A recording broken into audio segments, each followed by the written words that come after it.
చర్చ పెద్ద ఎత్తున సాగుతోంది. ఇప్పుడు అందుతోందంతా కూడా తీవ్రతను తగ్గించే మెడిసిన్ వరకే ఉంది, క్యూర్ చేయడానికి ఇంకా లేదు అని మనకి చూస్తూ ఉంటాం. అయితే కొన్ని పర్టికులర్ వార్తలు మనం చూస్తూ ఉంటే రష్యా లాంటి దేశాల్లో కంప్లీట్గా క్యూర్ అయ్యే మెడిసిన్ కూడా ఉంది, అది ఇంకా బయటకు రావట్లేదు. ఇటువంటి వార్తలు ఎక్కువగా సర్క్యులేట్ అవుతూ ఉంటుంది. ఇది ఎంతవరకు వాస్తవం అంటారు, నిజమే అంటారా? మీరు చెప్పినట్టు క్యూర్ అయ్యే మెడిసిన్ అని లేదా అట్లా అనకూడదు, కానీ మళ్ళీ రాకుండా ఉండే మెడిసిన్ అనేది ఇంకా కనిపెట్టలేదండి. క్యాన్సర్ క్యూర్ అవుతుంది.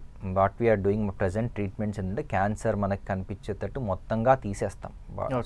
సర్జరీ ద్వారా కానివ్వండి, రేడియేషన్, కీమో ద్వారా వేరియస్ స్టేజెస్లో దాని క్యూర్ రేట్స్ అంటే దాన్ని మొత్తంగా తీసేస్తున్నాం, కానీ అది మళ్ళీ వస్తుంది.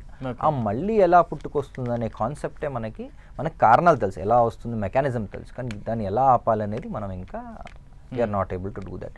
మీరు చెప్పినట్టు ఆ మధ్య రష్యాలో కూడా ఏదో వచ్చింది. ఇవన్నీ there are some fake newses, some are trial drugs అంటే అది ఇంకా పరీక్షలో ఉన్నాయి. ఖచ్చితంగా దాని రిజల్ట్ 100% రిజల్ట్ అనేది లేదు. సో అవి ఇంకా ట్రయల్లో, అందుకనే ట్రయల్లో ఉన్నాయి, ఇంకా ఖచ్చితంగా రిలీజ్ కాలేదు. అవి ఎంతవరకు ఎఫెక్టివ్ అనేది మనం తెలుసుకోవాలి. సో జనరల్గా ఏదైనా ఒక మందు వచ్చినప్పుడు జనరల్గా దాని పాపులారిటీ అనేది అలానే అంటే more of social media hype rather than the reality అని చెప్పుకోవచ్చు. దాని బెనిఫిట్స్ అంటే దానికి 100% క్యూర్ అయిపోతుంది, కానీ దానివల్ల సైడ్ ఎఫెక్ట్స్ కూడా ఉంటాయి. అవి కూడా మనం 100 మందికి ఇచ్చిన 100 మందిలో ఎంతమంది దాన్ని తీసుకోగలుగుతారు, how many of them are able to take that injection or treatment అనేది కూడా ఇంపార్టెంట్, అది కూడా చూసుకోవాలి.